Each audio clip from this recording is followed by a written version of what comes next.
What's going on, everybody? Frozen Fist back with another episode 32 this week. This is going to be a fun episode, boys. We got first Canadian guest in Melissa Croden. First Canadian guest, boys. It's been a long time coming. We've been trying to get Melissa on the show for a little minute, so she's finally able to come on. Big fight announcement as well for you. Holy shit, we didn't even mention this, bro. Holy shit. Holy shit, boys. This is a monumental moment for Frozen Fists. We got fucking UFC Winnipeg, bro. UFC Winnipeg is insane, bro. We got UFC Winnipeg in April 18th. Dude. I think last time we recorded the pod last week, it was right as far as we knew, it was going to be Ottawa, right? I think it was right after we finished recording they announced it, wasn't it? I think we recorded on the Monday or the Tuesday, so it was earlier in the week than we normally would record. Like today is a Thursday. I swear we did the podcast, and then it was announced the day later that it was UFC Winnipeg. So boys, the fucking UFC is coming to our city. We're gonna be boots on the ground. This is gonna be our first ever UFC event. It's gonna be fucking crazy. The card itself is probably not gonna be too crazy, but we're gonna have a lot of Canadians on there. We got Mike Malott in the main event against a guy who's 0-4 in his last 4 fights, which is, you know what it is. But yeah, dude, I don't even care. Card aside, I'm just excited for our first experience, bro. To experience being in the building for a UFC card, seeing the lights, seeing the sound, seeing just the whole production, just watching it in person is gonna be fucking awesome. I can't wait. I genuinely can't wait. It's gonna be it's gonna be one of those most insane experiences of my life. Anyways, I'm looking very forward to it, bro. I'm super excited. Like you said it best, bro. I could care less who's fighting on that card, just to be in that arena, see the atmosphere. Just the atmosphere, see, I guess just a witness a UFC fight in person, bro. It's gonna be something special. Yeah. So looking very forward to that.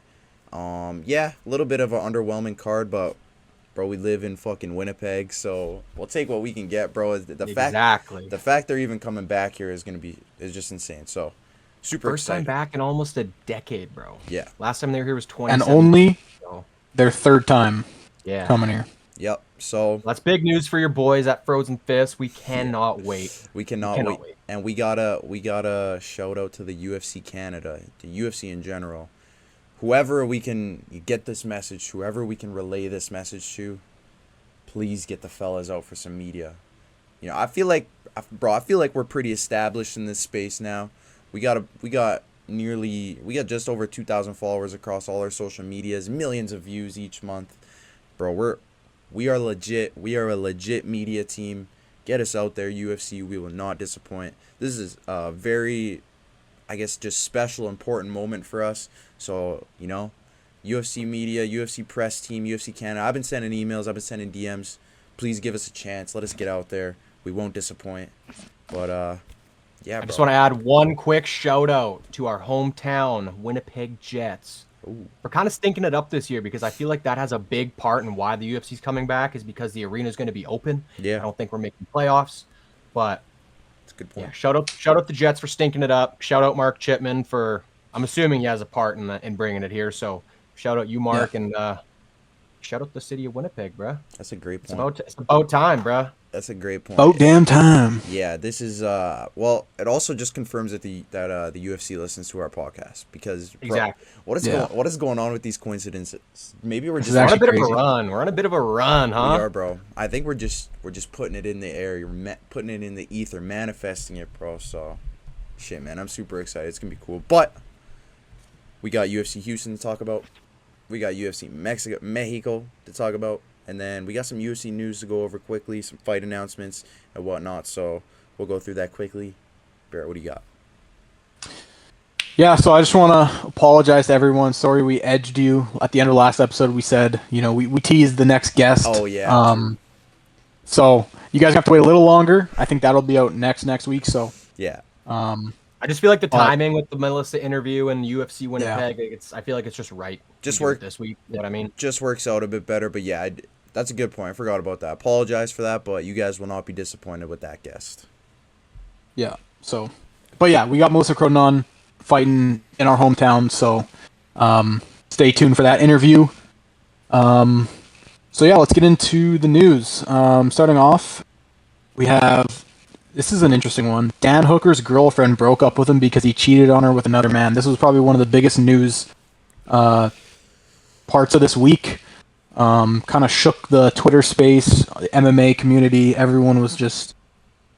It was a weird time for sure. Freaky Dan Hooker. What's he getting up to, bro? I mean, okay, let's be real here. The backlash this dude faces is insane. Like, bro. Oh yeah. Who cares if bro, so what, bro likes a little dick. That's all right, bro. Nothing wrong with that. He's a cool dude. He's a good fighter. Bro, his fucking sexuality means absolutely nothing to me, bro.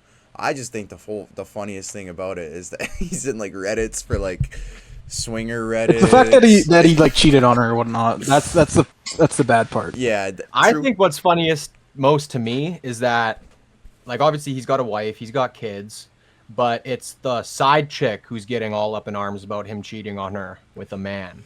I think his wife is like she knows. I don't know if she's necessarily on board, but she's obviously aware of it. So apparently it was like an open relationship kind of thing. Like the wife knew he had like a side piece. yeah.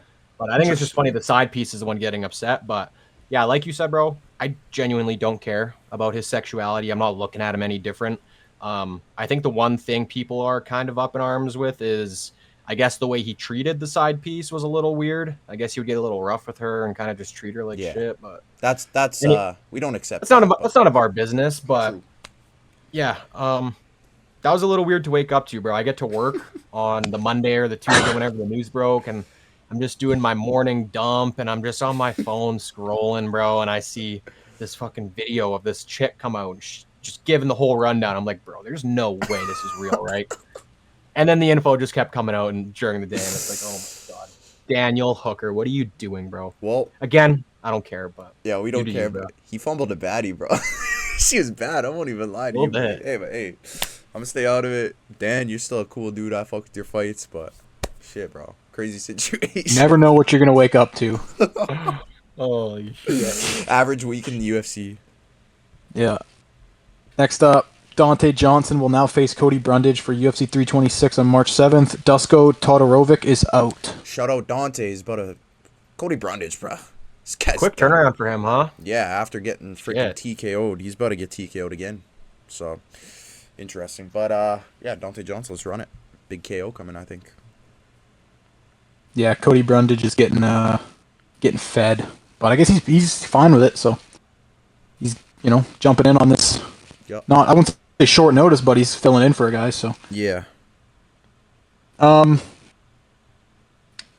know how true this is, but we got Yuri Prochazka versus Carlos Ulberg for the light heavyweight title at UFC 327 in Miami.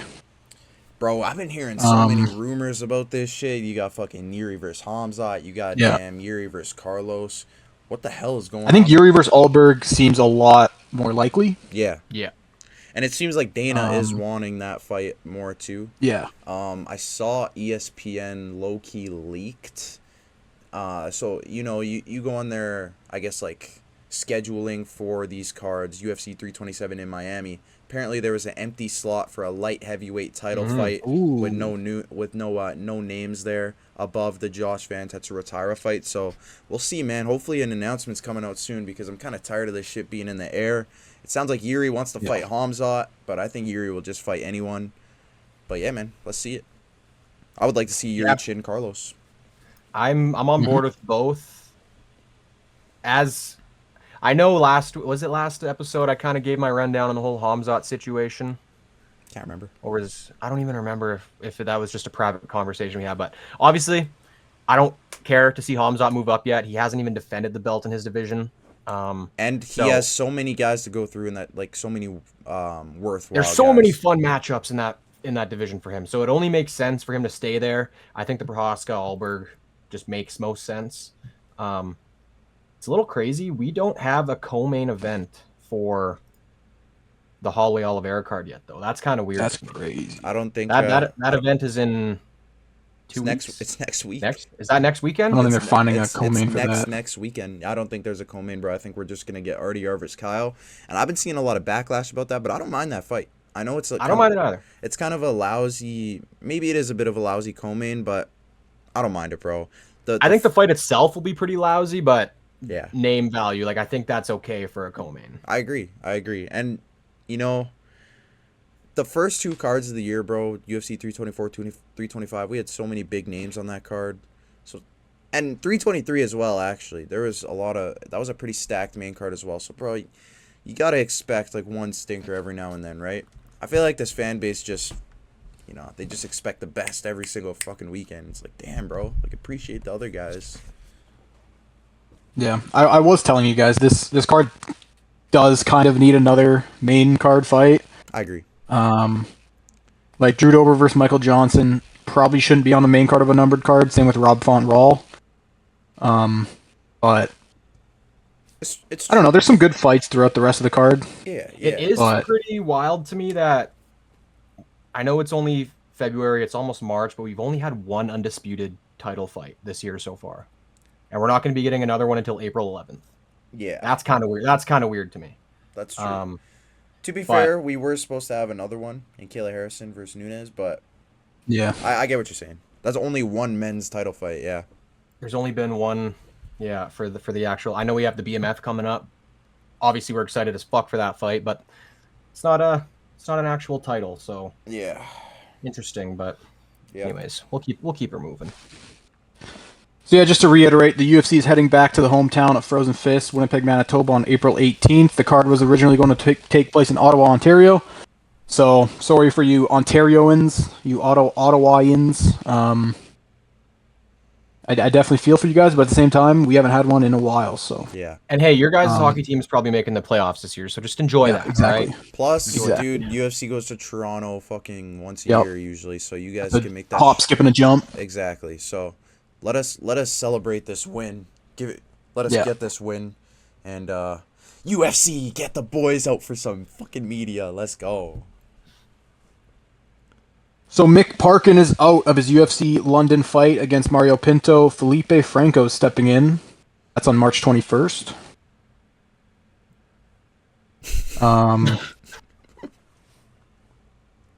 That's yeah, dude. I'm excited as fuck for that. Mario Pinto, bro, that's one of our prospects. Yeah, no, I'm excited. He's probably just gonna chin this fucking but I agree. Yeah. I don't know. That dude looks pretty fucking big too. I don't know. I think he's a youngin too. So we'll see. I could be mistaken, but next up, Renato Moicano versus Chris Duncan at UFC Vegas 115 on April 4th. Ooh. That's a fun little main event for a fight night. This is a banger. I wish this was the co-main for 326, bro. But or at least the featured fight, and then keep Kyle and RDR as the co-main. But I also wanted to see the Moicano Ribovic matchup. I think Ribovic should make his way into the rankings his next fight. Yo, he's got some big news coming up apparently. He said that? He tweeted that or put that out somewhere today. He said big news coming, so hopefully a ranking matchup. Fuck, who was the guy people were saying they want to see him fight? The name's escaping me, but he's got their whoever it was, I'll try to find it. He's an all-action kind of fighter, so it would just be a good matchup because we obviously know how Ribovic fights. But yeah, was it a guy in the rankings? I genuinely can't remember. Imagine we got. I'm gonna try to pull it up because I feel like he's definitely due for a rankings guy, if not a guy that's kind of on the brim. 100%. Yo, Ludovic Klein. That's who it was. Ludovic Klein versus Esteban Ribovic. Imagine that. That'd be a banger, bro. I feel like, bro, you can't just keep putting Esteban in these wars, though. Give him a fight that he can make his way into the rankings, you know? I want to I like him, bro. I want to see him kind of climb the ladder. Give me Esteban versus Mike Chandler. Ooh. Yeah, I mean, if you do like a Ludovic Klein versus Ribovic fight, bro, winner of that fights in the top 15. Yeah. Yeah. Ooh, I guess both guys are deserving. I remember Ludovic was coming off what did he do? He won a fight and he broke his foot or something when he was getting mounted. I can't really remember that, but yeah, Rebecca, right? Was that the Rebecca fight? I was, yeah. Banger fight. That was a fucking crazy fight. We got Sean Brady versus Joaquin Buckley at UFC Vegas 116 on April 25th. That'll headline an Apex card. Bro, what's with it? I'm super, I guess, just confused about these fight nights, you know? like, I don't know, man. I feel like you could stack up a card and, maybe miss out on a weekend. I feel like I'd rather have a stacked card than just, like, fights. Actually, I don't know. Maybe I'm going to just shut up.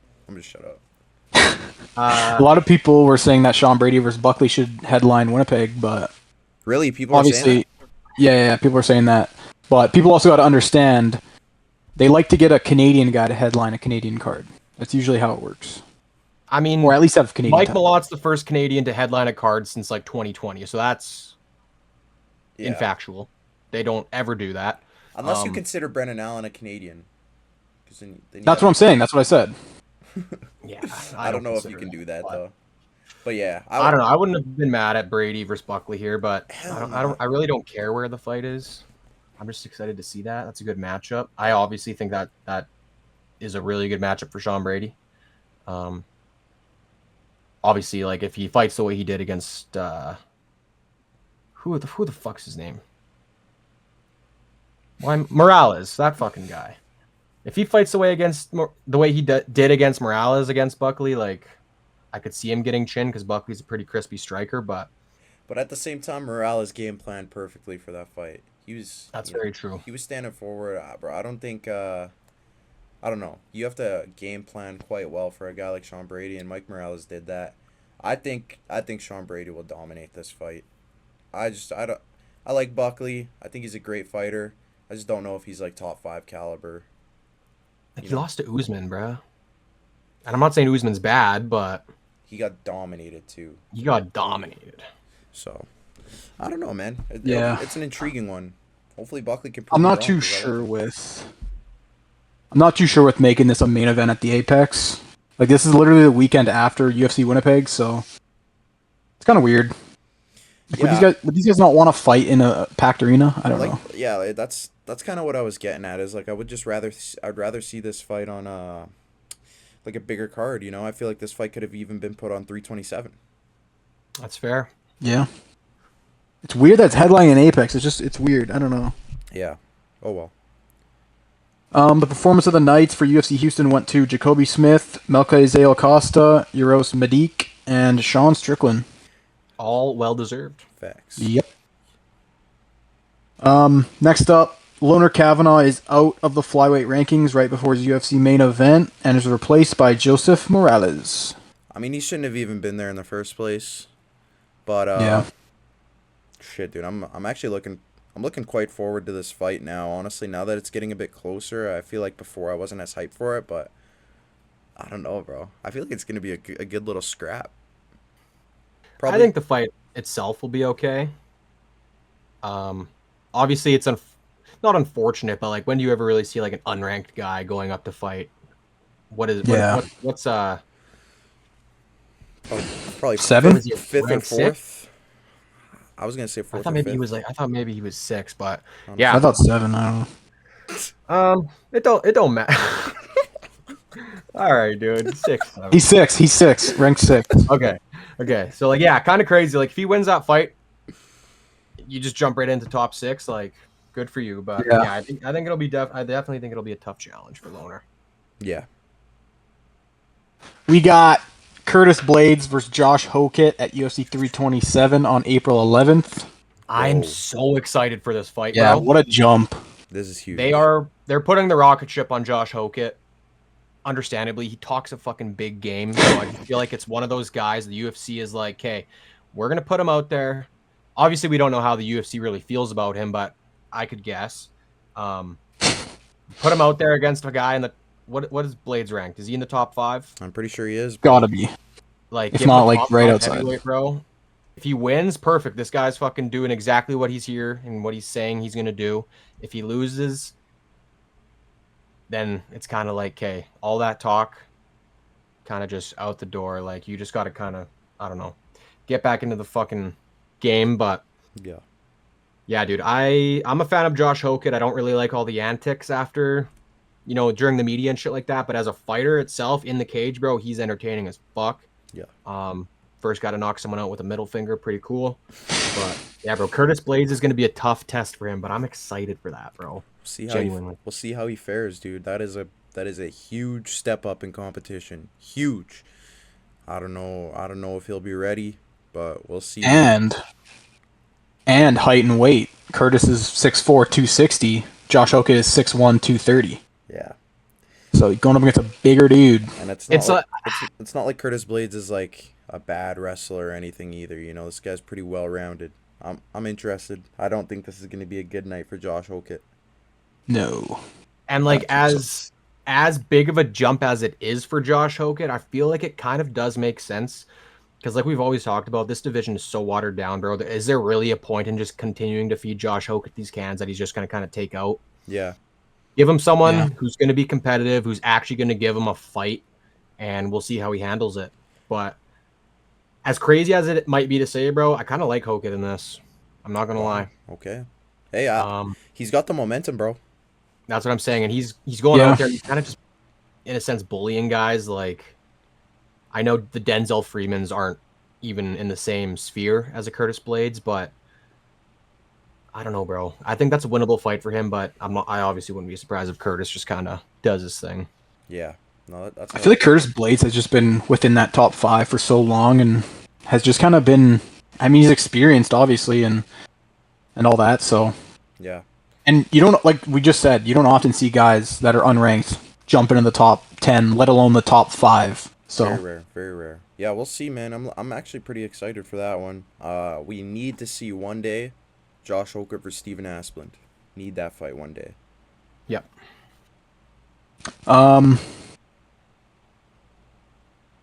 Next up, banger, Melissa Croden versus Daria. I don't even want to pronounce that last name. I'm not even going to try. Zalesniakova for UFC Winnipeg on April 18th. She got twerked on by what's her fucking name? Eileen Perez? Yeah, Eileen Perez. She got twerked on by Eileen Perez. Yo, shout out to the new UFC baddie. What's her name? What is it? Regina? Something like that. Yeah, Regina Kill Bill Taryn? Kill Bill Taryn? New UFC baddie alert. Yeah, I'm excited for this. This is probably going to be the card opener. This will be the first fight of the night, I'm assuming. So friend of the show, Melissa Croden, opening up the Winnipeg card, bro. I'm excited. I'm fucking excited. It's pretty cool, bro. You guys will see in the interview. I asked her about it, and she kind of just, you'll see. But it's unfortunate that the fight got announced like the day after. I wish. Yeah. Literally the day. Like we could have like hyped it up a little bit, you know, like built it up. But oh well. Oh yeah. Yeah, I'm excited for that. We got to pick Melissa's brain a little bit about that, but yeah, unfortunately she didn't have a name for us at the time, but now we know. Yeah.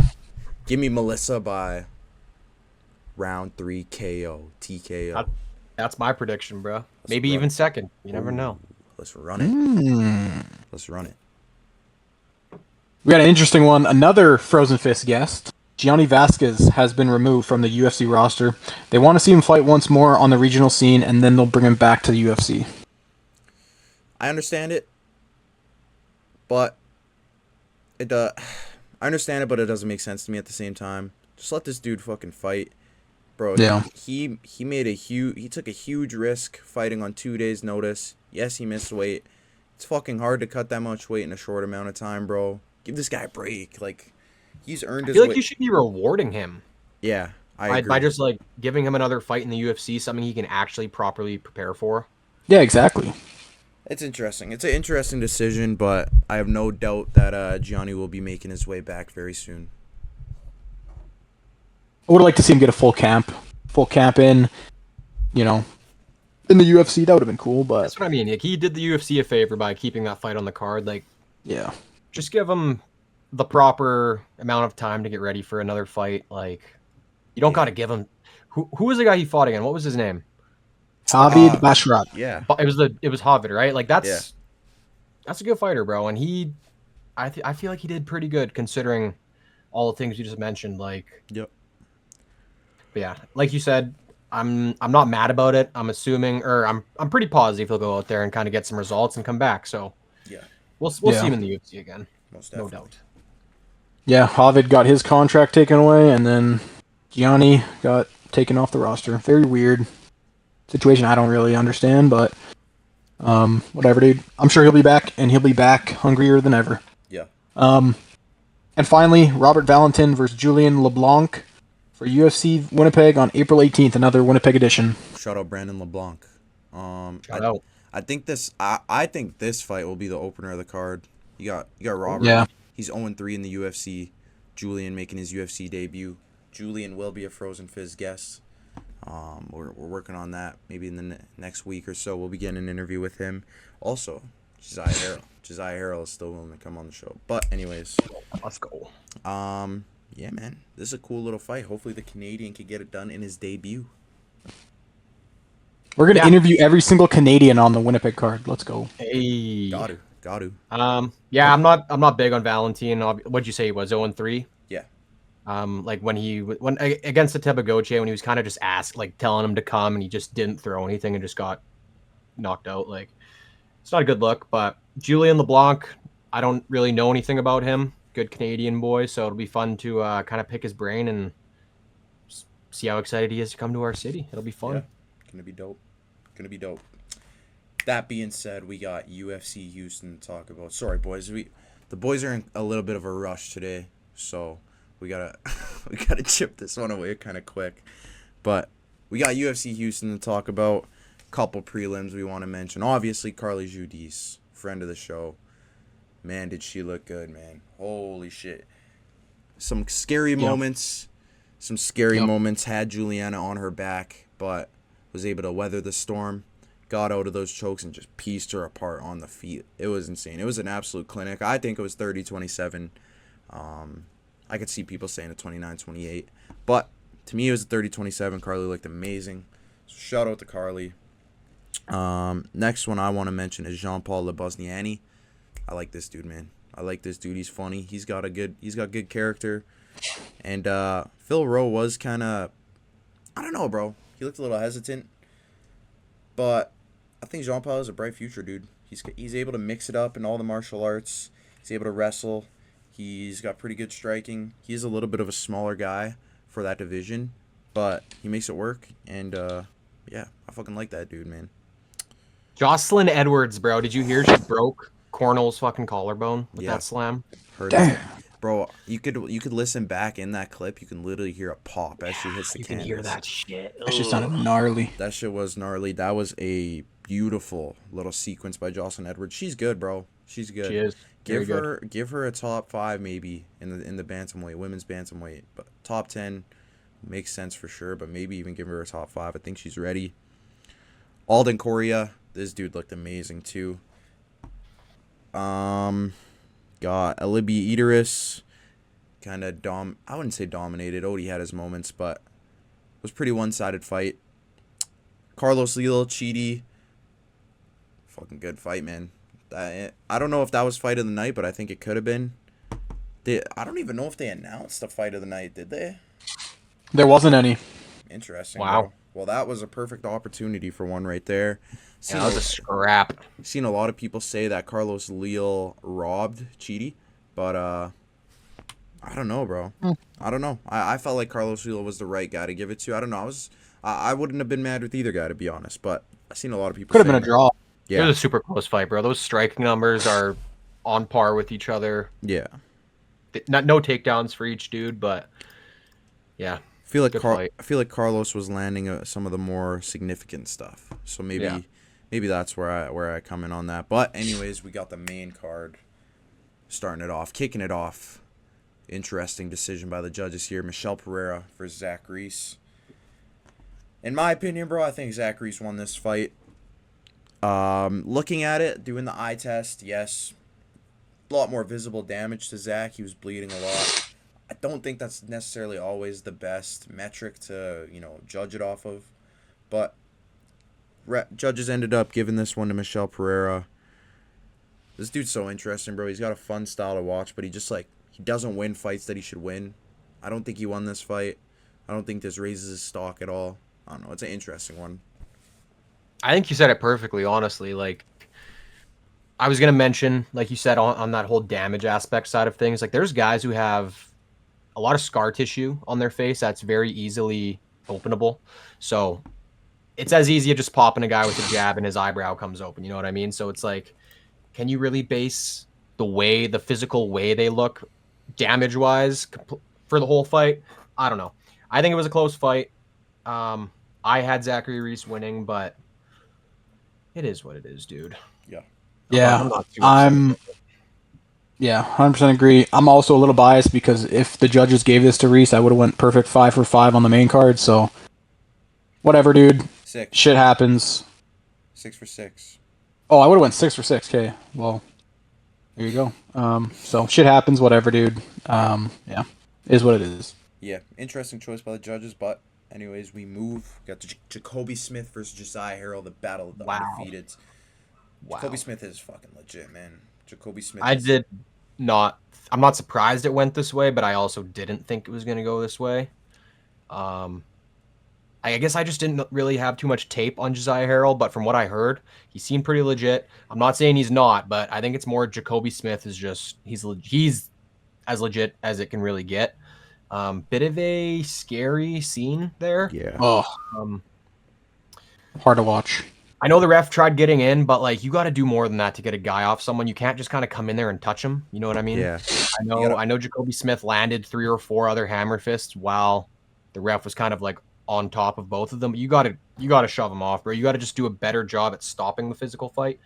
I'm not mad at Jacoby Smith, bro. He's doing his job. That's what he has to do. You're not stopping until the ref physically takes you off, and I just don't think the ref really did enough. But yeah, bro, I'm glad Josiah's okay. Scary scenes, but props to Jacoby, dude. That guy's fucking good. Yep.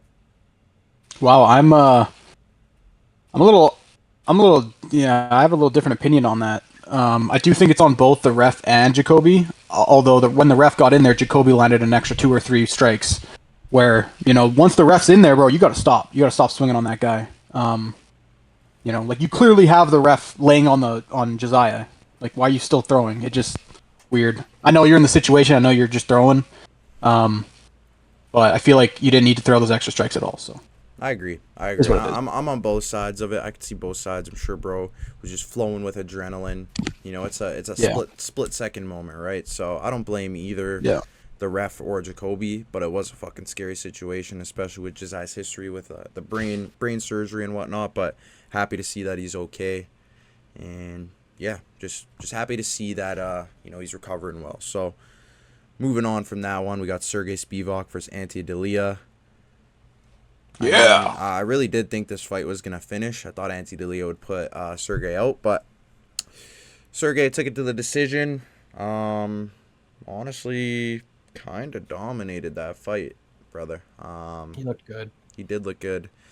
Sergey, he's very good at controlling guys. Kind of, I don't want to say it's a boring style, but he will hold guys in a spot and kind of uses ground and pound. But I don't know, it wasn't a crazy entertaining fight to me. I haven't really been a fan of these heavyweight fights lately.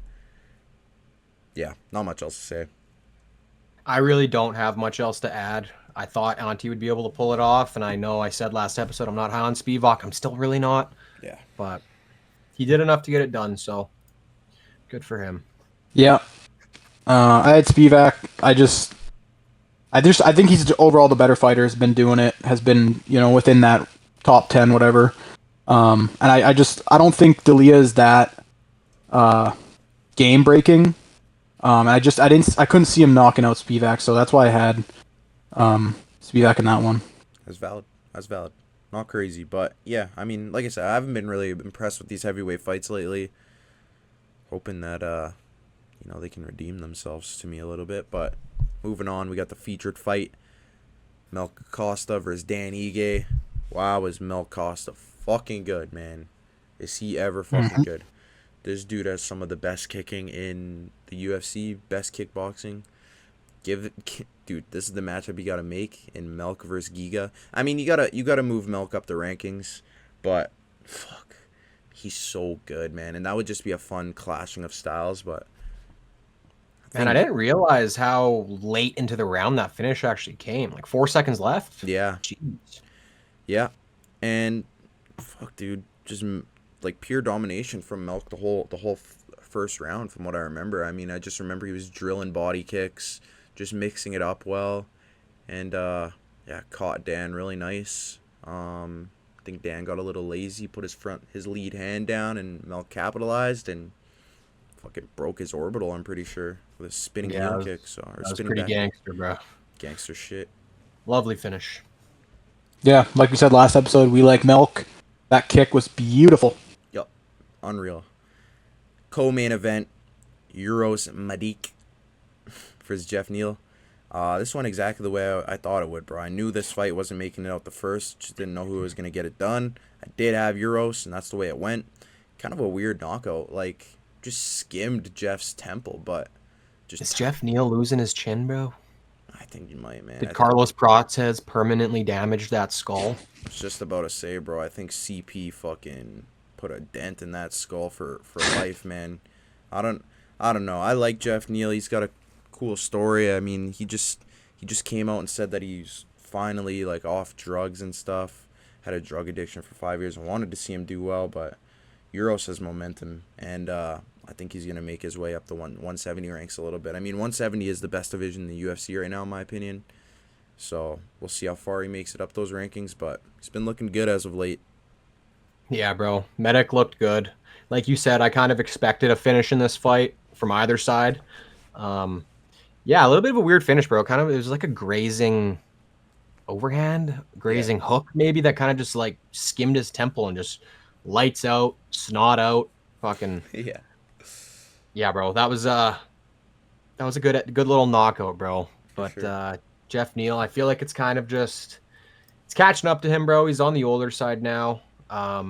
He's obviously been doing it for a while. I just feel like he's not really able to keep up with the higher end competition and these young up and coming guys. Yeah. But yeah, man. Fun knockout. That was cool. Yeah. The doctor cleared bro's navel cavity. He did. That was funny. I'm not gonna lie. Yeah. Dude, I guess Medic's just got like crazy power. It's something, man. He knows how to pick those shots. Yeah. Yeah. Yo, Euros versus CP at some point down the line. Yeah. Someone's getting chinned in that one. Power versus power. They might chin each other. They might. Yo, can I just add how fucking crazy it is that CP's knockout like history is so fucking good. This guy's had a knockout in every single one of his fights, aside from obviously the Ian Gary one, but nearly he had his moment. He had his moment in that fight, but bro, it's like, is this guy like the pound for pound hardest hitter in that fucking division? Like genuinely, it seems like he has like the touch of death, bro. If he finds his spot on you, like you're going out. And he puts guys out clean. That's what I mean. Like it's not like he's just like getting a quick knockdown and just kind of ground and pounding these dudes. Like yeah.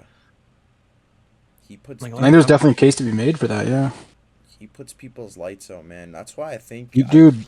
I think CP has a chance to win against a lot of the top guys in that division. I feel like a lot of people don't really give him his I don't really know. Flowers? Yeah, don't give him his flowers because of that Ian Gary loss, but I think he learned a lot from that, and I think he has the potential to win against almost anybody in that division because of the power he holds. So, this guy, dating back to 2021, December 17th is when the KO streak started.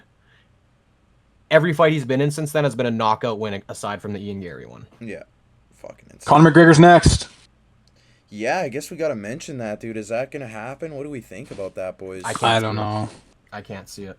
I think the JDM matchup makes more sense. I don't want to see that fight. Like I'm talking about the CP McGregor fight. I don't want to see that, bro. I want to see Conor McGregor come back and win. And he does not beat CP, bro. Bro, we've heard Roofy versus McGregor. We've heard CP versus McGregor. We've heard Diaz. There's so many names, Colby like Covington, Jorge Masvidal, like Jorge, Mike Chandler. Like, holy man, just give this guy. I think it needs to be Chandler, bro. I know Dana said that's not the fight to make, but the poor guy was waiting. How long? Years for fucking McGregor to come back. They were the coaches on The Ultimate Fighter. Like, it makes sense for that to be the fight. You know what I mean? Yeah. I don't know why suddenly we're just kind of like throwing that under the table and kind of trying to forget about it. Like, I feel like that's just what you have to do. Yeah. It's the easiest matchup. They both want to do it. Yeah, the stars were aligned for that one. We got to see that. That fight has been in the works for years. I can't wait till we actually find out who it's going to be. Yeah, I'll be very excited. He says it's a no one or a nobody. He tweeted that out, so who knows how much truth that has. But maybe it's a nobody to him, but to like actual UFC fans, it's, who knows? Very true. We got the main event of UFC Houston. Sean Strickland versus Anthony Fluffy Hernandez.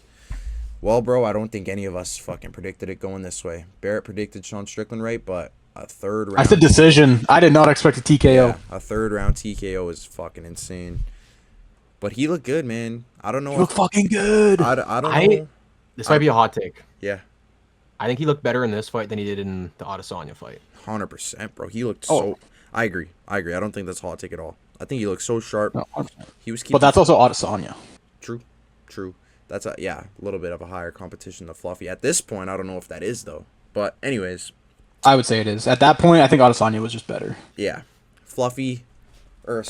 Sean keeping Fluffy away with that jab. Didn't really use his teeps as much. Obviously, you don't want to use kicks so much against a wrestler. You know, don't want him to snatch up a leg. But he was keeping him away with his jab. You know, Fluffy has been susceptible to getting those knees into the gut. And Mr. Sean freaking capitalized on that, bro. He looked damn good. And, man, does he goes crazy when he's got a guy hurt. He finds a way to finish those fights 9 out of 10 times. So, dude, I think you got to give Sean Strickland Hamzat if Hamzat's still fighting at middleweight, bro. I think that's the fight I want to see, bro. It's so tough, bro, because do you want to give Sean Strickland another title shot? But I mean, dude, he looked far too good not to give him one, in my opinion. I agree, bro. I did not expect that to be the result. I obviously had Anthony Hernandez winning. I thought maybe he would try to mix in the wrestling a bit more, but that one takedown attempt he went for, maybe he just felt something in there against Strickland. Like, I'm not going to be able to get this guy down as easily as I thought. Obviously, Strickland's got really good defensive wrestling. And yeah, you just kind of picked him apart with that jab, bro. Like, that's just his game, right? Yeah. Like, that's kind of just what you have to expect. But a third round KO, bro, I would not have ever told you that's going to be the outcome. No. But yeah, dude, that was a good little scrap. Yeah, hell yeah. Yeah, what a statement win from Sean Strickland, man. Like, dude looked vintage. The dude looked very fucking good. I think that's the best he's looked in his career. I agree. Yeah. I think that was dominance. Yeah, he just showed such like different. I don't know. He just looked so better, so much more clean. Like, yeah, I really want to see the Hamza fight, mainly for the press. Yeah, just all that build up. Yeah, the Chechnyan, you know what? So that'd be so fun. That'd be entertaining as fuck. Yeah, bro. That will be a great fight to watch. Looking very forward to that one. But that's UFC Houston. We didn't even cut to this after UFC news, but we mentioned it earlier. We got Melissa Croden on this week, boys. Very, very, very anticipated one for us. We wanted to get her on the show for a while. First fighter to collab on a post with us, so shout out to Melissa. Shout out. Yeah, such an entertaining fighter. Such an entertaining fighter. First Canadian on the pod. Great kickboxing. She puts that foot forward every fight and just tries to, overwhelm you, and she's good at it, man. She's very fun to watch. You guys will not be disappointed in her performance at UFC Winnipeg. Got no doubts about that. But, yeah, we'll cut to that now. I just want to shout out Melissa again for coming on. Very appreciative. And we'll cut to that now. All right, what's going on, guys? Frozen Fist back with another interview. Our first Canadian guest. Very excited. This is a special one. We got Melissa Croden on the show. How are you doing? I'm good. How are you guys today? Just can't complain. Can't complain. Very excited to have you on. We've been wanting to get you on for a while, obviously. But yeah, we got obviously big news with UFC Winnipeg getting announced. We'll ask you about that after. But first couple questions. First question for me, anyways. How did you get your start into mixed martial arts, and when did you realize that it was something that you wanted to make a living out of? Was there a specific moment, or was it like that from the jump? So growing up, I kind of always felt like a bit of a black sheep, like throughout grade school and whatnot. And when it came to phys ed class or any sort of athletics, I didn't really feel like I fit into a lot of the team sports that I participated in. As far as like, school goes or any extracurriculars. But then my childhood best friend and I both decided to embark in our martial arts journey through Taekwondo, of course. And so, yeah, that was something I did for a couple of years. And then a coach I had he ended up moving schools or whatever. And then a kickboxing class came available. So I started doing a little bit of kickboxing. At that time, I never competed or anything like that. But yeah, it was pretty early on in youth that I knew I had an interest in martial arts. And then kind of following through into my adulthood, I went to college. When I finished college, I got my license to become a primary care paramedic. And at the time in Alberta, there was like a huge hiring freeze because Alberta Health Services was taking over and it was a whole government switchover thing going on. So there was a hiring freeze. I couldn't find any work.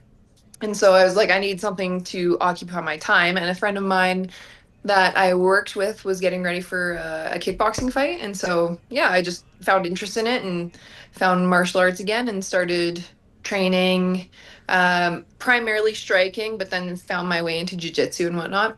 Yeah. And then, yeah, I hadn't really looked back since. And then to answer your second part of the question, I knew that this is something I wanted to uh, I don't know if necessarily make a career out of, but I knew it was something I wanted to see like how far I could go in when I spent time in Thailand. So in 2015, I went to Thailand for 3 months and was living there training at Tiger Muay Thai and just kind of, you know,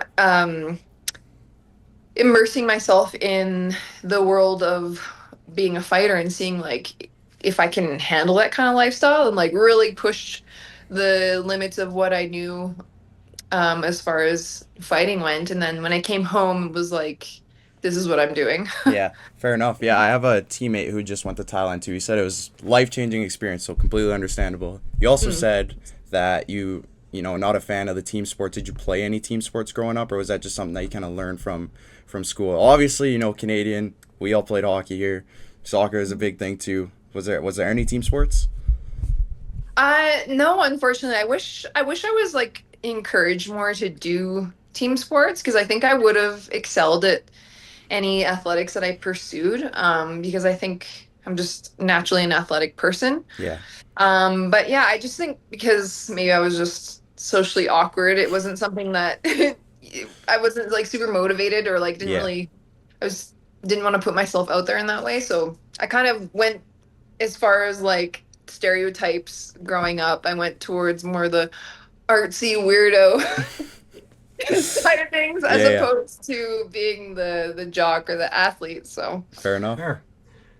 First question for me, Melissa. Obviously, I did a little deep dive on your fighting history, and I noticed that all of the wins you've gotten in your career, you've never actually won by a decision. They've all been finishes. Is that something you go out searching for, or does it kind of just play out like that? And obviously, with the new Paramount era, we have these finishing bonuses. I'm assuming that's obviously another little incentive to go out there and chase those knockouts and submissions, right? yeah, so I think it's just kind of how I was raised as a fighter. I just have always had that finishing mentality kind of ingrained in me. My old coach would always say if you didn't finish a fight, you both lose kind of thing. And then I kind of always joke, but it's becoming like a true thing for me. If it goes to decision, I lose every time. So if I don't finish it, in my mind now, I'm like, that's the only option. So it's just something I've always like I've just kind of learned over time to, especially in competition in MMA, finding the moments where there's potential to get that finish. And so I think I've gotten like, I like to describe it as like, in Terminator when he see like it shows the perspective of the Terminator and it's like red and it's like calculating everything. That's kind of Yeah. how it feels when you're in Okay. there. You can kind of like sense like, oh, okay, this is my moment to kind of finish my opponent. So yeah. Yeah. And with the new bonuses, like you never want to try too hard for a knockout or a TKO because you want to flow your way into them. You don't really Mhm. ever want to like overreach to get them because that's oftentimes when you don't manage to find, the timing on them. But yeah, it's definitely a incentive for sure. Sure. And then, dating back 10 years to 2016, that's when your amateur stage of your career started. Is there any advice or tips maybe that you would have given yourself going into that first fight? now that you've obviously have all this experience? Um, I was such a different person back then, so I'm like trying to think what would I need to hear. I don't know. I feel like everything kind of went, and it's easy to say this now because things kind of worked out for me in my benefit, but I feel like everything I did, even in my failures, are were meant to be to, get the character development that is necessary to pursue something like this because it is really hard. Hmm. Not everybody, no matter how good you are, gets the opportunity to perform on the biggest stage in mixed martial arts. So I think that I had a good mentality even at amateur. Like I had like the perfect amount of delusion to like be like I can do this. Like I'm going to go all in or not at all. So Right. I just was one of those people that like if I'm going to do something, you can even ask my family about it. I'm like very singular minded. If I have a goal in mind, no matter what it is in my life, it's going to happen. I don't really like allow failing as an option. So It's a good mindset to have, yeah. I mean, Yeah. we've heard obviously a lot of fighters say like you kind of have to be a little bit delusional to Mhm. get to the point you're at. So I feel like that's not even just fighters. It's just any yeah, person, true. any type of success in life, right? But Exactly. Totally, yeah, you want to be like I don't think if you have that mindset, then you don't you don't you're not setting like intense goals. Not saying that Mhm. like all goals aren't important, but when you're setting like really, really seemingly impossible ones, you have to definitely be a little unhinged in certain ways yeah, to 100%. go Yeah. 100%, after them. 100%. You Yeah. really got to want it. Hmm. Um, so yeah, like Aaron mentioned, you're the first Canadian that we've got to interview. So thanks for coming on and taking the time. My first question, how does being a paramedic and fighting professionally go hand in hand? And is the high pressure nature of both something you thrive on? Um, well, I always say when business is slow, I go and take a fight. So that's kind of like my joke, but um, I don't know. I think it's more of like a personality.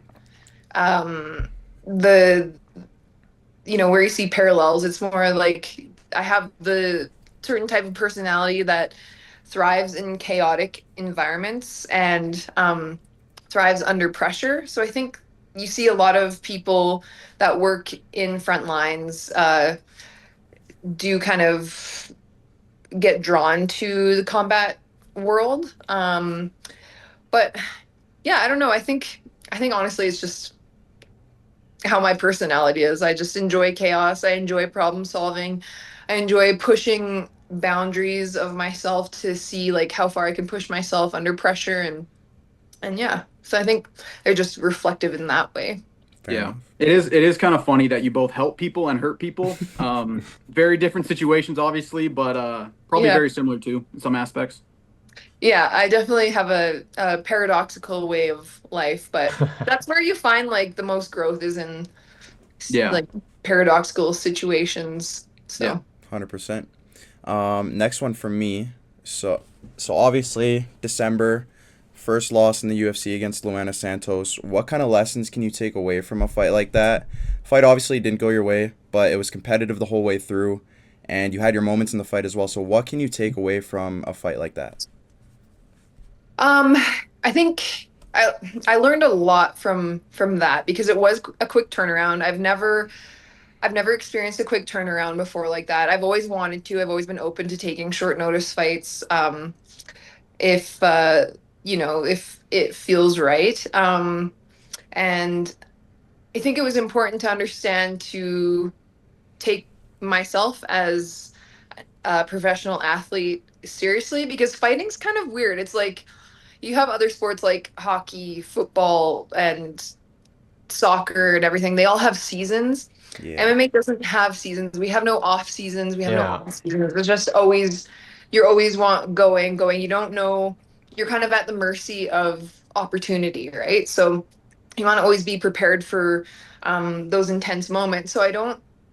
I'm learning to give myself more time to reset like my nervous system and all that when it's necessary. So I think the mistakes I made for that camp was not allowing myself a little bit of time to like reset after my UFC debut, which was huge. It didn't really feel like I got a lot of time to like really enjoy that moment because literally a couple days later, my manager called me and was like, "Hey, we have a short notice fight for you," and I was saying yes right away. Um, and that was originally supposed to be November 8th, so it was like a 2 week Yeah. turnaround. Okay. Yeah, yeah. But they pushed it back because I wasn't cleared medically by the Vancouver Commission. Mm. Um, so I think also just being more organized, using the tools that I have that are given to me now by the UFC Performance Institute, and all the people that I have met in my career, utilizing like people that have the experience, coaches that have the experience, and being open to adjusting game plans. So I was definitely burnt out for those couple weeks leading up to the fight in December. And that was a big mistake on my part. And yeah, full responsibility on making those mistakes in the cage, but I'm still just really grateful to be on this journey. Yeah, absolutely. I just want to build off one thing you said there and resetting your nervous system as after the fight. I was in kinesiology. I went to school with a bunch of paramedics, and obviously you know like the ins and outs of the body. Do you think your background in being a paramedic kind of helps with preparing for a fight? I guess maybe in the cage. Does it kind of translate? Um, that's an interesting question. I think that I don't know. I don't really think about anatomy so much in the moment of a fight as far as how can I inflict more damage.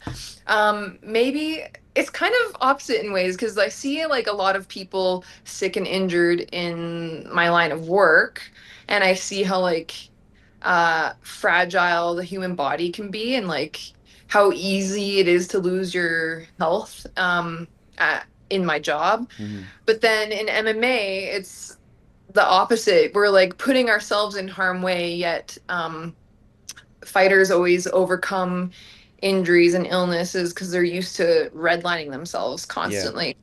So it's kind of like an opposite effect in that way. But I don't know if my job really directly impacts how I you know Yeah, yeah, yeah. Okay. things. Okay. Yeah, if Fair that makes enough. sense. Yeah. Yeah. Um, Next one for me. Obviously, in the 10 pro fights you've had, even dating back to like your amateur career, is there one that sticks out as your favorite, whether that's the way you finished the fight or just kind of the way you felt in it? Is there anything that sticks out to you? Sorry. Sorry, I was just ignoring a phone call. Can you repeat the Oh, question? no worries. In the 10 pro fights you've had in your career, or even dating back to amateur, is there one fight that sticks out as your favorite? Um, I have two that immediately pop into my mind. One from amateur and one from pro. My amateur was when I fought Sierra Dinwiddie, because that was up to that time. I know it was like my third fight, I think, third or fourth. Um, I was like just crapping my pants in the back warming up. Like I was so scared of her because she was big. She had like a really like confident attitude, and it was really intimidating me and got to me a little bit. But I had at the time been doing a lot of training with my movement coach, who owns a gym called Move to Move in Calgary. And he is a career climber. Like he was a competitive climber, Okay. outdoor climber, and he started doing a bunch of Ido Portal's movement, like the stuff that Conor McGregor was doing. Okay. So I was working with him quite a bit, and so I had him corner me for that fight. And when we were warming up in the back, like all the other fighters are like smashing pads and like getting really a good warm up in, and we're like playing this tennis ball game where like hand-eye coordination, like dribbling tennis balls, and like you kind of like put limitations on like what hand you catch the ball with and like how many times you dribble it before passing it or catching it and stuff like that. So that's how I warmed up for that, and I ended up knocking her out in like 14 seconds or something like that. So Not too bad. Yeah, Not too not bad too at bad. all. That was like Yeah, the is that good? one of my cleaner knockouts because I was so dialed in, and I think the nerves really, really helped me be more reactive, mixed with the hand-eye coordination warm-up. I Yeah. think did something like something magical happened there. Yeah. And then my second loss, actually, as my in my pro career against Jacqueline Cavalcanti, when we fought that, I lost that fight, but it was the LFA title, so it went all 5 rounds. Yeah. First time I ever fought for 25 minutes. And that was just like, even though the result wasn't what I wanted, it like really showed me how um, I can come back from getting dropped in the first round because I got hit really hard nearing the end of the first round. And then the 2 rounds that I won after that, I don't remember anything. So it was like all just muscle memory. And I was like, suddenly I'm going to be a boxer. It was just Yeah. really interesting to see like your body and your training take over in a situation that felt really urgent. But yeah, it was really cool to kind of, when I reflect on it, like watch myself and replay that fight in my mind as much as of it I can remember. Mhm. How I was able to overcome that, even though it didn't go the way that I wanted. And it also like showed me how I handle big losses like that. So yeah. Yeah, that's interesting that you mentioned her. Obviously, Jacqueline, I'm talking about, she's doing her thing in the UFC. Is that a fight you want to get back eventually, considering you guys are both fighting in the UFC now, or have you kind of moved on from that? It's there's definitely potential there. She's been brought up to me by my manager. When I got the phone call, or actually it was a couple weeks before I got the phone call for the UFC. He was like, "Look, like I've been talking to Mick. Jacqueline's name has been brought up with your name. Is that something you'd be okay with?" And I was like, "Of course. Like I would love to make that happen again, but." It depends on how my next few fights go and if I become ranked. Hmm. I would want to become ranked before fighting her, but if the opportunity came up, I'd likely say yes Oh yeah, Yeah. and revisit that. yeah, So for sure. Um, what are some of your hobbies outside of MMA or just in general? How do you like to spend your time when you aren't prepping for a fight or training?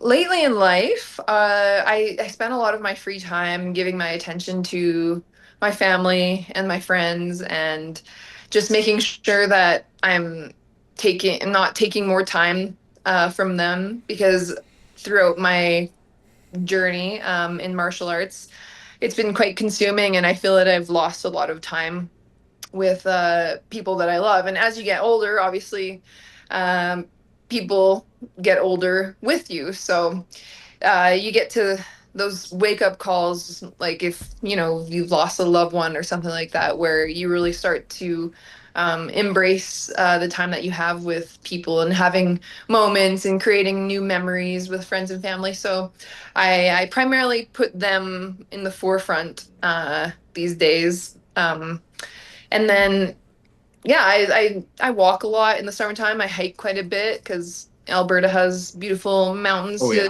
to see. So yeah, I'm pretty boring. Fair enough. It's nothing wrong. Nothing wrong with that. Nothing Nothing wrong with wrong with that. that at all. No. Last one from me. So you kind of mentioned rankings, obviously. Do you have any goals in mind for the end, or I guess the entirety of 2026? Do you want to fight multiple times? Obviously, you're coming off a fight against a ranked opponent. Is that the goal? Top 10, top 5? Any goals? Um, I usually just take it fight by fight. This year I'd like to get 4 fights in if I can. So I would say my first goal is to get to that renegotiation stage of my contract. That means I'm doing well. Mhm. So that's kind of my main goal at the moment. And then if things go well, I would love to see myself at least in the top 15 this year, with a few wins in there. Absolutely.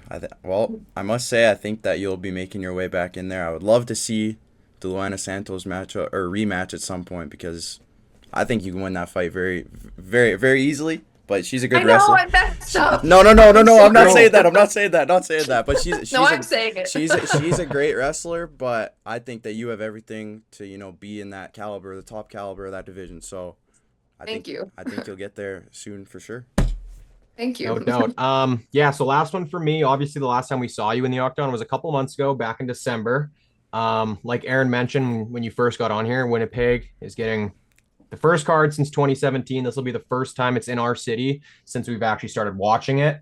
When can we expect to see you next? And could it potentially be here in Winnipeg? Okay. Side eye. All right. Yeah, possibly. Enough said. You'll probably find out this week. Hey, okay. Well, it would be an absolute pleasure to watch you fight in our hometown because we are pretty big fans of you. We love your fighting style. So, thank you guys. We'll just leave it at that. Last one from me, bit of a fun question here. You're obviously close friends with Haley Cowan. Both of you have 2 fights now in the UFC. Being that you're in the same division, has going up against each other came across your minds? I'm sure you've trained a lot together. So just for fun, have you guys thought who would win that? I would go to a draw. Yeah. It's a good answer. Yeah. It's the only right answer. We'd probably just start like dancing at training. We turn to complete clowns when we're together. Yeah, that's awesome. It's funny actually. I was before I got Tynera offered me Haley, and my manager, we have the same manager, so he didn't even call me to say, like, make sure it was okay to say no. He was like, no, that's not happening. So I was like, I think if we ever fought, it would have to be for a title. Like there's just no way. There's enough girls to go now. Enough other matchups to make. Yeah, no, fair enough. Okay, well, Melissa, again, we are very appreciative of you coming on. This one will be going up in a couple of weeks, so I'll send you clips and whatnot. But again, thank you. It's very appreciative. First Canadian, as we mentioned, so very grateful, and thank you. Thank you guys. Yeah, no problem. Very excited to potentially see you in Winnipeg. We'll be keeping an eye out for the news. And we're back. Banger little interview. Shout out to Melissa once again. First Canadian, very appreciative of her coming on to the show. It was a good interview. I felt like she enjoyed the questions we were asking. She hit us with the follow on Instagram after, so shout out to Melissa. She is freaking awesome. I'm very excited to watch her in our home city. Maybe we can get a little live in-person interview. Oh, that could be fun. That'd be tough, but we're gonna try to go for that. Anyways, let's go for that. We got UFC Mexico this weekend. Unfortunately, boys, there's not too much to talk about on this card. There's, in terms of name value, I'm sure these fights are going to be fucking scraps. I'm sure these fights are going to be bangers. But in terms of name value, there's not much to talk about. Really, the only prelim we can talk about is the Damian Penis fight versus Wes Schultz. Got to talk about the penis. Yeah, we got to talk about the penis. He looked insane on the Contender Series. Crazy knockout. So we'll see how he fares in his UFC debut. I do want to quickly mention Chris Mutino fighting again. I think bro will finally have the opportunity to kind of get a fight that is, I don't want to say one that's like a not against him, but bro, he was being handed to fucking killers, in his UFC history. So Chris Mutino a chance maybe to win his first fight in the UFC, I believe. Yeah, coming off that loss against Malcolm Wellmaker, obviously he got slept pretty bad, but we'll see how that one goes. As for the prelims, that's really it to talk about. We got the main card, 6 fights on this main card again, which is dope. Open it up, we got Santiago Luna versus Angel Pacheco. I'm strictly just going Santiago just because I know him a little bit better. I know the name a little bit better. He's undefeated. He's a bit of a killer. Younger too. He's a bit of a killer, so I'm leaning Santiago for this one. I'm also leaning Santiago for all the same reasons. I just don't know too much about this Angel Pacheco guy. He's coming off a loss to Kalen Lauren, lost a 3-round decision, but yeah, Luna's just a younger guy, undefeated. That's kind of why I'm taking him. Yeah. I'm also taking Luna. I'm gonna preface this right now. This card is very predictable. Yeah. It's one of those cards where like the favorites are probably going to win. They're all pretty big favorites too, I feel like. All the hometown guys are favorites, so yeah, it's pretty predictable. I'm going with Luna. Yeah, I remember Santiago looked really good at UFC Noche, so that's also why I'm leaning towards him. I remember watching him fight, and I just remember being really impressed, so leaning more towards him. Next fight, we got Emmanuel Rodriguez versus Kevin Boria. Leaning Emmanuel, however you say bro's name. I like his tats, dude. He's a scary looking dude. But yeah, contender series prospect, another undefeated dude. A little bit younger, not by much, a couple of years. He's also the smaller of the two. But I think typically, bro, when you see these contender series guys come in, and Kevin Boria is not no slouch. He's not a bum. But usually you're giving these contender series guys favorable matchups because you want to see the potential they have. So strictly through that, I'm going with Emmanuel Rodriguez. And yeah, I don't got too much else to say about that one. Yeah, I don't got much else to say about this one either, aside from I'm also going Rodriguez. I think all of our picks are the same, boys. I'm not going to lie, but I'm going Rodriguez for all the same reasons. He looked good coming off the contender series fight. We've seen Kevin Boras twice. I believe this will be the third time we've seen him. 1-1.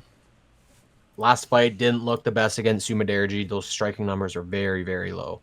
But yeah, again, I just think that's another exciting prospect coming in, and I'm favoring him. So that's that. Yeah, also going Emmanuel. I remember watching him on the contender series. He fought under Mark Vologden and Magomed John Pork, which I remember that week being very good. So I'm taking him, bro. Let's go. Fire. Next fight, we got Edgar Chairez versus Felipe Bunes. I'm going Edgar simply because he's the younger guy, longer reach. I got to be honest with you, boys. I don't remember watching either of these fucking guys fight. I don't remember watching either of these dudes fight, and I don't know much about either, to be honest. I'm leaning Chairez in this fight. I just think I really don't know, bro. I'm kind of in the same boat. Obviously, Felipe Bunes is 6 years older, 36-30. They've both fought Joshua Van. Chairez actually went the distance where Felipe actually got knocked out. So, okay. Yeah, I'm leaning Chairez. I think it's again, it's just one of those favorable matchups for him. So yeah, that's that. I'm also picking Edgar. I got nothing else to add. All right. Featured fight on the main card. We got Daniel Zellhuber versus Bobby Green. I'm looking forward to this scrap, boys. It's gonna be a good little scrap. Probably gonna be a bloody one. But I think Daniel Zellhuber is gonna get this one done. He's significantly bigger than Bobby Green. Obviously, Bobby Green is a lot more battle tested. He has a lot more experience in the UFC. But I'm leaning towards Daniel Zellhuber. He's a lot bigger. He likes to scrap. He likes to get in those wars. And I don't know if Bobby Green's hands down, hood style tactic is gonna work out for him in this fight. I don't think you can do that against a fucking Mexican, man. This dude's gonna go in there and he's just gonna pressure you and make you make mistakes. So I'm leaning Zellhuber. This one's actually a little weird to me, bro. King Green, I understand he's old. He looked really good in his last fight against the Canadian, Lance Gibson.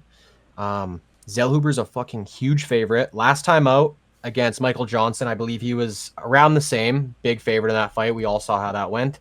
A lot of people on Twitter are kind of saying, like, if you're taking Daniel Zellhuber at the -500 or -600, whatever he is, you're kind of stupid. Yeah. Because yeah, he could lose this fight to King Green. Yep. I do think Zellhuber is able to pull it off because of all the reasons you said, but I don't know, bro. This one's a little iffy to me. I could definitely see Bobby Green being able to pull it out somehow. Just feel like he's just one of those guys, like we said earlier about whoever it was. Like, I just feel like he can win fights that he's not really supposed to. Yeah. But yeah, man, if you're a King Green fan, bro, taking him at my +350 or whatever it is, like that's pretty decent value there. So that might be a Sandro slip right there. It really could, bro. He might be the underdog of the card. You never know. Yeah. Yeah, I like this fight. I'm taking Zellhuber. It's just kind of the no-brainer, but it is scary, bro. It's a little sketchy. I agree. I think this is easily the closest fight on this main card. Could upset some people. Could go either way. I feel like because you never know with Bobby Green, King Green. Also, is Bobby Green going for a fucking record, bro? This guy fights so often. Like, I think he just loves to fight, bro. I think it's just in his blood. Bro, he's gonna have like the most fights ever in UFC history or some shit. Like, bro just loves to scrap, man. Can't. I respect it. Exactly. All right. Yeah, I got Daniel Zellhuber. Fire. All right. Co-main event. We got David Martinez versus Cheeto Vera. Sorry, I was reading off my phone there. We got Cheeto versus David Martinez. Fun fact about David Martinez: his only pro MMA loss, Gianni Vasquez. Oh. Yep. But that being said, I think this fight is going to look very similar to Cheeto's last couple performances, in that we're going to see this dude probably get picked apart for 15 minutes. And then he's going to complain that he got robbed. It's very possible, bro. I like Cheeto. I love you, Cheeto, but Cheeto's a cool dude. Yeah, I put together a little clip package of Cheeto. He's doing pretty well on YouTube anyways. But, dude, he's a fucking... I like his style, bro. Like, he's a fucking cool dude outside of the octagon, man. I don't know. He just, like, dresses cool. I don't know. I'm glazing, but... I like Cheeto, but unfortunately... He's a cool-ass Mexican. He is, dude. Or whatever he is. Ecuadorian, yeah. Ecuadorian, that's what it is. I do think David Martinez is going to pick him apart for 15 minutes. I think this is the David Martinez coming out party. Very legit prospect. Obviously coming off, of that win over Rob Font. Came in on short notice and made it happen. I think it's going to be a similar looking fight. I've seen a lot of people saying that David Martinez might be the first guy to put Cheeto Vera's lights out. Not gonna lie, I don't think it's gonna happen, bro.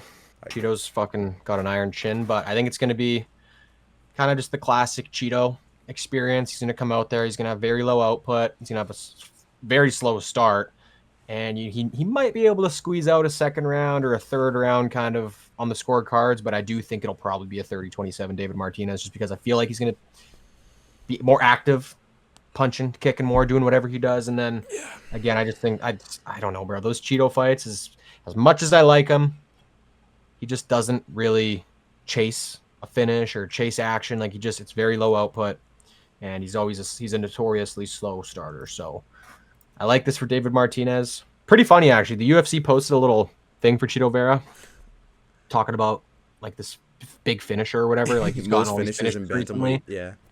And I think he has one finish in the last X amount of years, 5 years. I don't think he's finished a fight since 2022. So that might be it, yeah. So something like that, bro. Kind of crazy, but yeah, I think this is a pretty safe David Martinez pick here. Yeah, but hey, you never. I think Cheeto. I feel like you never know with Cheeto. Sorry, Barrett. I was gonna say I think Cheeto was one of the first ever fighters I followed on Instagram. I've always respected bro's durability, and seems like a cool ass dude. Yeah. So, but regardless, I have David Martinez. Yeah, I think it's just like I said, you never know what you're gonna get with Cheeto. Maybe he comes out there and fucking does something crazy. But I'm very high on David Martinez. I think he has a lot of momentum. Very promising prospect in UFC. And I think I think this is the coming out party for him. I have a little post planned. Is David Martinez a legit contender in the bantamweight division? I think he might be, bro. I think he might be. I like him. Main event. Briefly talked about this one. Brandon Moreno versus Loner Kavanaugh. Loney Kavanaugh? Fuck, bro. I don't even know. I hear people call him Lone. I hear people call him Lonnie. I hear people call him Loner. Loney.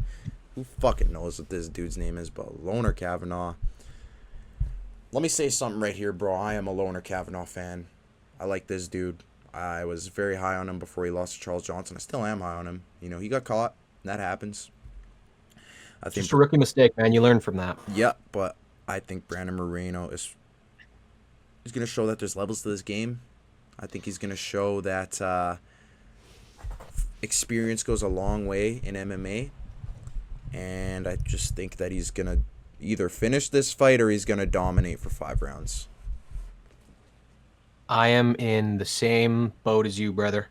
I think Brandon Moreno, like you said, is going to show that there's levels to this shit.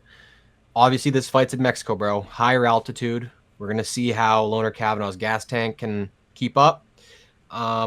like you said, big fan of him. I think we all pretty much are.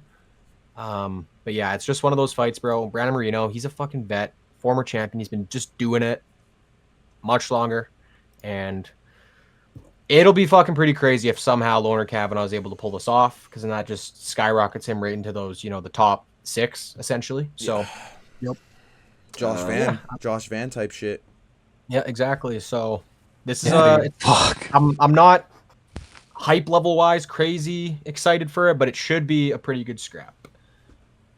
Yeah, I agree. I got Brandon Moreno. I would not be surprised if this fight does not go very long. But hey, W Lona for stepping in on this one. Yeah. And keeping it going, because Brandon's got to fight on this card. So yeah, absolutely got to fight. Yeah, Loner's got to carry his balls around in a wheelbarrow for how fucking big of nuts he has taking this fight. Yeah. Gangster as fuck. And apparently the reason a lot of guys were turning the fight down on short notice was because of the whole altitude thing. Yeah. Like, that's that's a big game changer. So many factors. The altitude, the fact that you're enemy lines going up against the home crowd guy. Especially all these are Brandon Moreno top. Yeah. You gotta worry about the cartel. Yeah, that too. Yep, that too. El Colo, shout out. El Colo. El Colo got El Mencho. Yep. Put him on. But, yeah, dude. I'm very interested to see how this fight goes. I will say if Loner does pull this one off, then this makes the flyweight division all the much better and all the much more competitive. We got fucking Taira, Horiguchi, obviously. You got Manel Kopp up there, too. Pantoja's coming back. Obviously Pantoja. Dude, this division is fun, man. So if Loner can pull this off, even if he just makes it close, bro. Yeah. Like, he can make this one close. Maybe squeak out a decision win. Maybe not dominate, but just survive and, piece together some things. I feel like that is a win-win. I feel like you can lose but still win for him. You know what I mean? Call me crazy, but I think if Loner puts up a close fight, then this dude might have a top 10 spot in the division. Yeah. Dude, if he shows well against Moreno, a guy like Moreno, I feel like you've got to give him someone within that top 10 or, yeah. Charles Johnson. Top 15? Oh, that's a good show. Could happen. I think it's only right, honestly. But we'll have to see how this weekend goes. That being said, boys, sorry again for the quicker episode, but that's everything we got for you boys today. Like we mentioned, UFC Houston last weekend, UFC Mexico this weekend. Got a good couple weeks of fights. Then obviously, after this weekend, we got a banger, an absolute certified banger in UFC 326. Well, the main event, anyways. But yeah, boys, just not too much else to talk about. Shout out to Melissa Croden once again for coming on. If you made it this far, comment. Hope you enjoyed the interview. Yeah, hope you enjoyed the interview. If you made it this far, comment. Crody. Comment Crody. There we go. Comment UFC Winnipeg, baby, because it's coming here. It's coming to Winnipeg. Let's go. UFC Winnipeg. Anyways, boys, that being said, we don't got much else to talk about. Hope you guys enjoy UFC Mexico. Hope you guys enjoy the card. Going to be some good scraps, most definitely. And, yeah. Thanks again, Melissa, for coming out. Peace the frick out, Frozen Fist Fight fans. So.